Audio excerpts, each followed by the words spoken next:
How are you guys doing? It is finally August. It is Saturday, August 1st, 2020, out here in this quarantine.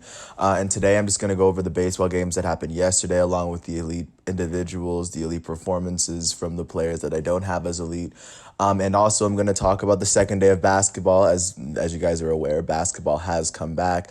So I'm just going to bring up what happened last night. Like I said, the big performances, just like I do with baseball, and my big performances of the night. But first, to start off with baseball, the St. Louis Cardinals and the Milwaukee Brewers were postponed due to coronavirus concerns with the St. Louis Cardinals, and the Miami Marlins are still postponed because of a possible threat of outbreak within their organization. The league is pretty close to shutting down. I wouldn't be surprised if they weren't still going on by the end of this week, but I'm still enjoying baseball as it happens. So for right now, I'm going to get into the first game of the day, which was at Yankee Stadium as the Yankees took on the Red Sox, and the Yankees were able to grab their fifth win in their sixth game of the season, as they were just too much for the Red Sox. Their starting pitcher, Jordan Montgomery, got his first start of the year. He got his first win as well, as he only allowed one run, struck out 4 in 5 innings while only allowing 5 hits. And just looking at the batters, their right fielder, Aaron Judge, would finish 1 for 5 with 2 RBIs and a run. Their second baseman, DJ LeMahieu, would finish 3 for 5 on the day with a run. Their shortstop, Gleyber Torres, would finish 2 for 4 on the day. Their designated hitter, Giancarlo Stanton, would finish 0 for 3. But like I said, with this win, the Yankees are now sitting by themselves at the top of the American League East. They're currently sitting at 5-1. And now we're going to transition to the other AL East matchup, especially going on right now between the Tampa Bay Rays and the Baltimore Orioles, as the Orioles hosted them, and the Orioles were able to get their third win. They're now sitting at 3-3 as they jump up to 500, and with this loss, the Rays are now 4-4 as they drop to 500. Bunch of pretty big performances. One of the bigger ones came from Anthony Santander, their right fielder, who finished 3 for 4 with 3 RBIs and a run as he hit his second home run of the year in the fourth inning off of Blake Snell, former AL Cy Young winner. But the Orioles just simply proved to be too much for the Tampa Bay Rays. And like I said, with this record, the Orioles jump up to 3-3 and the Rays drop to 4-4. And now moving out to the National League East, the Atlanta Braves hosted the New York Mets. This is the second series between the two, but this is the first time they played in Atlanta. And as the Mets had they had a pretty early lead. They had an 8-2 run in the fifth inning, but the Braves were able to come back. They scored 5 runs in the eighth, and as they put together an amazing series of runs, especially at the very end. And to me, the hitting performance of the night went to Braves catcher Travis d'Arnaud. He finished 3 for 4 on the night. He had no runs on the day, but he had 5 RBIs, one of which being a bases clearing double in the 8th inning to give the Braves the 11-10 run over the Mets in the first place. Going to the Mets, their first baseman, Pete Alonso, would finish 0 for 3. He'd walk twice, he'd score 2 runs, and he was able to get an RBI off of a sacrifice fly. Additionally, for the Braves, their right fielder, Ronald Acuna Jr., would finish 1 for 5 as he currently sits at a 152 batting average on the season. Their shortstop, Dansby Swanson, would finish 2 for 4 with 2 runs and 2 RBIs. And Ozzy Albies would pinch hit. He would finish 0 for 1 on the day. But with this win, the Braves are now sitting at 5-3. And now they're at the top of the NL East, and they are definite title contenders following what we've seen, especially coming up. Because the Nationals and the Marlins, that game would have been postponed. I'm just going to move on to the games that happened there. First, starting with the American League Central, the Detroit Tigers would go on to host the Cincinnati Reds as the Tigers get their 5th win of the season behind Spencer Turnbull, as he allowed 2 runs in 6 innings, striking out 6, holding Luis Castillo. As the Tigers scored 5 runs on young possible Reds ace Luis Castillo. And in this game, like I said, the Tigers ended up being a lot. They scored 2 runs in the 7th and 8th inning just to give them the overall lead and to give them the edge. And now they are sitting at 5-3 in the AL Central as the Reds drop down to 2-5. Moving out to Kansas City, the Royals would host the White Sox, but the White Sox would end up scoring all 3 of their runs in the 2nd inning, which would be too much for Kansas City. Dallas Keuchel would get his 2nd win of the season as he allowed only 2 runs in 5 innings, striking out 2 as well. Not much to say on this game, but now with this win, the White Sox jump up to 3-4, and the Royals fall to 3-5. Now moving to the last matchup of the AL Central, as the Minnesota Twins took on the Cleveland Indians, and they scored all 4 of their runs in the first 2 innings, which proved to be too much for the Indians, as the Indians only scored 1 run. The Minnesota Twins pitcher Randy Dobnak would get this win on the game. He would allow no runs on the day. He allowed 3 hits, struck out 4, and an amazing pitching performance. And for the Indians, their third baseman Jose Ramirez would finish 1 for 3 with the only run for the Indians. Lindor would finish 1 for 4 on the day. And for the Twins, our Max Kepler would finish with a leadoff home run in the very first inning, which helped to get it all started off. And with this win, the Twins are now sitting at 5-2, half a game above the Cleveland Indians now, as the Indians drop to 5-3. And now moving to the National League Central. The only game that happened between the National League Central, because the Cardinals were postponed because of coronavirus. The Chicago Cubs were able to get their 5th win in their first 7 games of the season, as they were able to put 6 on the Pittsburgh Pirates. As they finished this game, they won 6-3. Yu Darvish would end up getting the win, as he allowed no runs in 6 innings with 7 strikeouts. To me, I think he earned the pitching performance of the day, because the Pirates were able to score all 3 of their runs in the 8th and 9th inning, as they couldn't score while Yu Darvish was dealing. Craig Kimbrell would give up 2 earned runs in the last inning, but at the end of the day, the Cubs were still able to get their 5th win of the season. Their third baseman, Chris Bryant, would finish 1 for 3 with 2 runs on the day. Their shortstop, Javier Baez, would finish 1 for 5. He left 5 on base. But at the end of the day, the Cubs were able to win their 5th. They're now sitting at 5-2, and I believe they're currently sitting on top of the National League Central as of right now.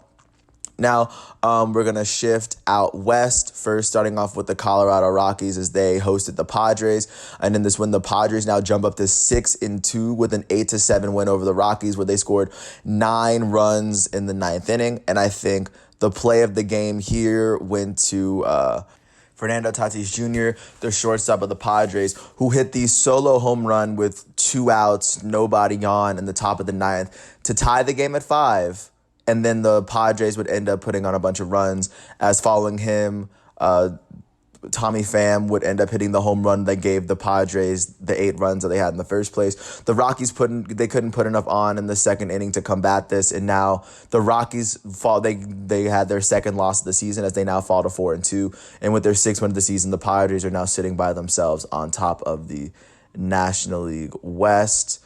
Following the Dodgers loss, where they lost to the Arizona Diamondbacks. But first, going back, before I go into that, their Rockies third baseman Nolan Arenado would finish 2 for 5 on the day. And for the Padres, their shortstop Fernando Tatis Jr. would finish 2 for 5 with 2 RBIs and a run. And their third baseman Manny Machado would finish 1 for 4 with 1 RBI and 2 runs on the game for the San Diego Padres.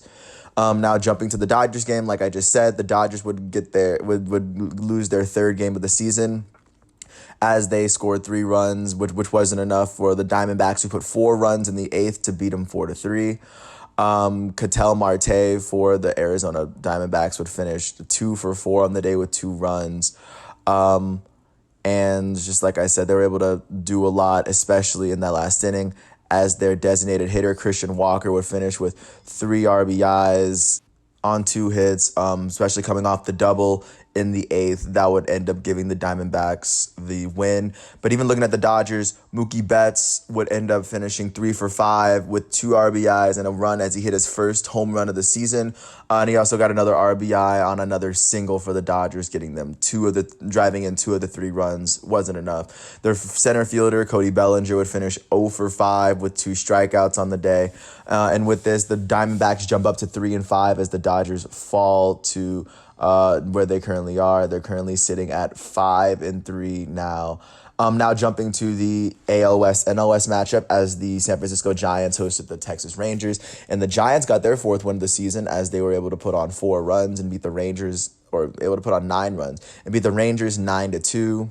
And for the Giants, their first baseman, Wilmer Flores, would come up big as he finished 1 for 4 with 3 RBIs and 2 runs for the Giants. Additionally, their designated hitter, Darian Ruff, would finish 2 for 3 with 3 RBIs and a run as the Giants just proved to be too much for the Rangers. With this, the Rangers fall to 2-4 in the AL West and the Giants jump up to 4-4, battling it out with some really, really tough teams in their own division. Additionally, continuing on, the Oakland A's faced off against the Seattle Mariners in Seattle. Seattle was able to get their 4th win of the season as the A's dropped to 3-4. The Seattle Mariners won 5-3 as they scored all 5 of their runs in the 4th and 5th inning. Nothing too much for the Mariners, but they were able to get a really, really big win behind their pitcher, Taijuan Walker, who would strike out 8 in 7 innings, only walking 2 and only allowing 1 hit. Now that I think about it, I think that Taijuan Walker I would say that he definitely deserves the pitching performance of the night, as the A's were completely unable to get anything done with them. They scored all 3 of their runs in the 8th inning after he had left. So I mean, he was another player with an amazing pitching performance of the night. And last but not least, the Houston Astros played against the Los Angeles Angels and Anaheim, and the Astros were able to get their 4th win of the season as they dropped 9 on the Angels, beating them 9-6. Their center fielder, George Springer, would finish 2 for 4 with 2 RBIs. The Astros second baseman, Jose Altuve, would finish 0 for 4 with 2 RBIs on the day. Their third baseman, Alex Bregman, would finish 1 for 5 with a run on the day. And for the Angels, their third baseman, Anthony Rendon, would finish 1 for 3 with an RBI on the day with 2 walks. Their designated hitter, Shohei Ohtani, would finish 0 for 4 with a run on the day. Like I said, the Astros proved to be too much for the Angels. Now the Angels dropped to 2-6, and the Astros are now sitting at 4-3. Right now, I'm going to give you a little look into the standings just so you can see for yourself what's currently going on, especially in baseball right now. Right now, in the American League East, the New York Yankees are sitting by themselves with a 5-1 record. 2 games behind them, you'll find the Tampa Bay Rays and the Orioles. The Rays are 4-4 and the Orioles are 3-3, both sitting at 500. They're 2 full games behind the Yankees. Half a game behind those two, you'll find the 3-4 Toronto Blue Jays, who are 2.5 games behind the Yankees, and half a game behind the Blue Jays, you'll find the 3-5 Boston Red Sox, who are a full 3 games behind the first place Yankees. Moving into the American League Central, the Minnesota Twins are now sitting at 5-2 by themselves at the top. Half a game behind them, you'll find the 5-3 Cleveland Indians and the 5-3 Detroit Tigers. Like I said, they're both half a game behind them. A game and a half behind the Indians and the Tigers, you'll find the 3-4 Chicago White Sox, who are now a full 2 games behind the Twins. And sitting half a game behind the White Sox are the Kansas City Royals, who are now 3-5 and 2.5 games behind the Minnesota Twins. Moving out to the American League West, the Houston Astros are the only team sitting at the top of the American League West, as they are now 4-3. Half a game behind them are the 4-4 Seattle Mariners, and half a game behind them are the 3-4 Oakland A's, who are now a full game behind the Astros.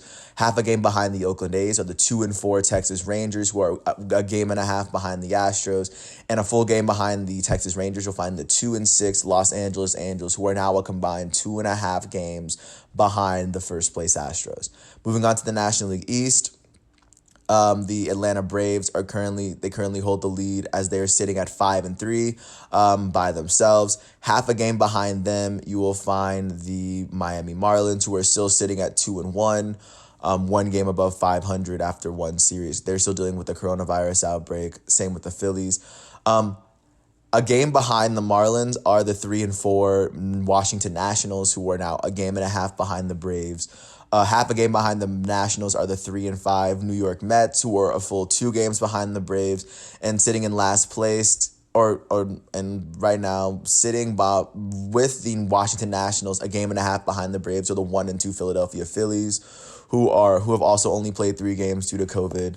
We'll see if they can catch up, but right now it looks like the Braves, the Nationals, and the Mets look like they might be the only teams to actually finish out the season for the NL East. Going to the National League Central, the Chicago Cubs are sitting by themselves on top with a 5-2 record. A game and a half behind them, you'll find the 3-3 Milwaukee Brewers, who are currently in a delayed series with the St. Louis Cardinals due to COVID. But half a game behind the Brewers, you'll find the 2-3 St. Louis Cardinals, who are a game and a half behind the leading Chicago Cubs. And a full game behind the St. Louis Cardinals, you'll find the 2-5 Reds and the 2-5 Pittsburgh Pirates, who are now 2.5 games behind the leading Chicago Cubs. And then finally, moving out to the National League West, the San Diego Padres are sitting at 6-2 by themselves atop the West. A full game behind them, you'll see the Colorado Rockies, who are now 4-2, and also tied with them are the 5-3 Los Angeles Dodgers. A game behind both those two teams, you'll find the 4-4 San Francisco Giants, who are now 2 games behind the Padres, and a full game behind the Giants, who find the 3-5 Arizona Diamondbacks, who are 3 full games behind the San Diego Padres. So that is what the standings are looking like right now. Next week, I'll try to give you an updated look as to see what the playoff picture is looking like. But for now, that's kind of really what we're seeing. And now I'm just gonna transition into the big day of basketball yesterday, because of course basketball was back for its second day. There were only 2 games the first night, and you'll see a lot of debut performances in the bubble by a lot of these teams. First off, the Orlando Magic took on the Brooklyn Nets in the bubble, and the Magic came away with the 10-point win. Vucevic had the best game of the night as Nikola Vucevic, the Orlando Magic center. He finished with 22 points, 7 rebounds, and 5 assists, helping the Magic now jump to 31-35. As right now they're looking better than the Brooklyn Nets. Right now the Magic are sitting 7th in the West. They haven't officially clinched, but right now they are now half a game situated above the Nets, and they are 6.5 games above the 9th place Wizards with 7 games to go. So it looks as though they're going to clinch the playoffs for right now. Moving on to the next game, the Portland Trail Blazers would host the Memphis Grizzlies in their return to the bubble. There was a really big game, especially from both sides. Starting off with the Grizzlies, the team that lost. Jaren Jackson Jr., their power forward, would finish with 33 points. 3 rebounds on the night. He finished 6 for 15 from the 3 line, 10 for 22 from the field overall, playing 43 minutes. Their point guard, Ja Morant, would finish 22 points, 5 rebounds, and 11 assists. They didn't prove to be enough for the Portland Trail Blazers, as Damian Lillard, for himself, the elite point guard, he finished with 29 points on the day. He finished 2 for 9 from 3, but he finished 10 for 22 from the field overall, making 7 of his 9 free throw attempts. He finished with 29 points, 5 rebounds, and 9 assists. And also their shooting guard, CJ McCollum, would add in 33 points and 6 assists while shooting 14 for 21 from the field, helping the Portland Trail Blazers get their win, getting a much win needed, especially in the bubble right now. The Trailblazers right now are sitting at 9th in the West. They are now 2.5 games behind the Grizzlies now with this win. And it proved to be a very, very big one, and we're going to see how this affects the team moving forward. Also, the Phoenix Suns took on the Washington Wizards as Devin Booker, the elite shooting guard for the Phoenix Suns. He finished with 27 points, 5 rebounds, and 4 assists on the night. He shot 8 for 21 from the field, but he made all 9 of his free throws, and he had a plus-minus of plus 24 to help the Suns get the win over the Wizards. With this, the Suns now jump to 13th in the West. Currently, they're 5 full games behind the 8th place Grizzlies. They're still technically in it, and this win most definitely helped them. And then looking out to the East, with this loss, the Wizards now drop to 6 games behind the Nets. They're still technically in it because they have 7 games left and they're 6 games behind. But as of right now, their chances are looking very slim. But they still got the loss to the Suns last night. And additionally, moving on, the Bucks were able to take on the Celtics on ESPN last night as Giannis Antetokounmpo basically exploded for 36 points, 15 rebounds, and 7 assists. He shot 14 for 20 from the field, making 7 of his 12 free throws on the night. But he had a very, very big play down the stretch, helping them get the go-ahead bucket. Well, they were already ahead, but he had a game-clinching basket, kind of a hook in the post to help them get that win. And now with that win, the Bucks are still sitting atop the East with the best record. And right now, they are currently 7 games ahead of the Raptors with 7 games left. I imagine with their next win or the Raptors loss, they should secure the first spot in the East. Looking at the Celtics, Jason Tatum would finish with 5 points, 7 rebounds, and 3 assists as he shot 2 for 18 from the field. Additionally, their elite point guard, Kemba Walker, would score 16 points in 19 minutes, shooting 5 for 9 from the field, also adding a rebound and 2 assists. And with this loss, the Celtics are now 10.5 games behind first place, behind the Bucks. They still sit comfortably 2 games above the Miami Heat and 3.5 games now below the Toronto Raptors with a 43-22 record as they jump back into the bubble. Now moving on, the San Antonio Spurs hosted the Sacramento Kings. In this game, not many big elite performances in this game, but there were still big performances from a player on each team. For the Sacramento Kings, in a losing performance, De'Aaron Fox would finish with 39 points, 3 rebounds, 6 assists, as he shot 17 for 33 from the field, doing what he can, but the Kings just weren't enough. On the other end for the Spurs, DeMar DeRozan would end up shooting 10 for 13 as he finished with 27 points, 5 rebounds, and 10 assists to give the Spurs a much-needed win down the stretch. Currently, with this win, the Spurs move ahead of the Kings. They are now officially 3 games behind the 8th place Memphis Grizzlies, as the Kings drop to 3.5 games behind as they're tied up with the Pelicans with a 28-37 record. This is a much needed win for the Spurs as they brought them much closer to the playoff picture. As the one team they have to get across, they're now half a game behind the Portland Trail Blazers. And then finally, last game of the night, the Dallas Mavericks hosted the Houston Rockets in the bubble in Orlando. So it's not really they hosted, but they still played them. And the Mavericks were the home team. This game eventually went into overtime, but in the meantime, for the game, their elite shooting guard, Luka Doncic, would finish the game with 28 points, 13 rebounds, and 10 assists. He had 8 turnovers on the day, and he fouled out, shooting 11 for 27 from the field, 5 for 9 from the free throw line, 1 for 9 from 3. But he ended up getting his 15th triple-double of the season. And their power forward, Kristaps Porzingis, would also add in 39 points and 16 rebounds. But the Mavericks simply weren't enough as the Rockets were able to win in overtime, outscoring them 14-10, outscoring them 31-20 in the fourth quarter to tie it up. For the Rockets, their elite point guard, Russell Westbrook, would finish with 31 points, 11 rebounds, and 8 assists on the night with 6 turnovers, shooting 13 for 30 from the field.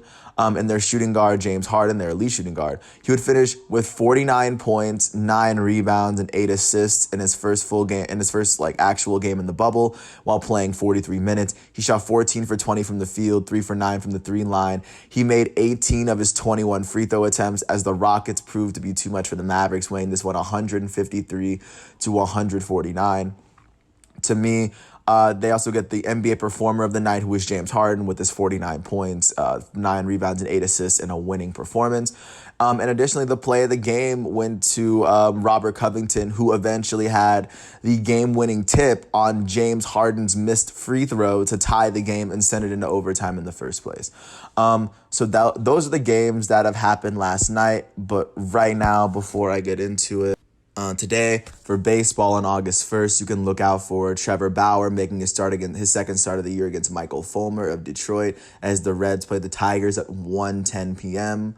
Additionally, Zach Greinke is going to make his second start for the Astros as they take on the Angels at 7 today. Gio Gonzalez makes his second start for the White Sox as they face off against the Royals today. Masahiro Tanaka is going to make a start for the Yankees as they take on the Red Sox. Additionally, I'm going to watch the Mets and the Braves as Michael Wacha faces off against Touki Toussaint. Additionally, Jack Flaherty's making his second start for the St. Louis Cardinals as they take on the Brewers. For the Indians, Carlos Carrasco is making his second start of the year against Kenta Maeda of the Twins, and that's going to be a pretty interesting game. Tyler Glasnow, coming off his first performance against the Braves, is going to make his second start against the Orioles tonight. Additionally, Kyle Freeman's going to make another start against Joey Lucchesi as the Padres take on the Rockies. The Julio Urias is going to take on Luke Weaver as the Dodgers take on the Diamondbacks. Those are the big games today, as the Phillies and the Blue Jays are going to get postponed, along with the Nationals and the Marlins, especially due to possible fear of future COVID-19 outbreaks. Additionally, for basketball, starting off with today, the first weekend of basketball, the Miami Heat face off against the Denver Nuggets on ESPN. Additionally, following that, the Utah Jazz will play against the Oklahoma City Thunder at 3:30 on ESPN. And the game right after that will be the Pelicans and the Clippers at 6 o'clock on ESPN as Zion Williamson takes on Kawhi Leonard. Those two teams facing off against each other. That's a 5-point matchup right there.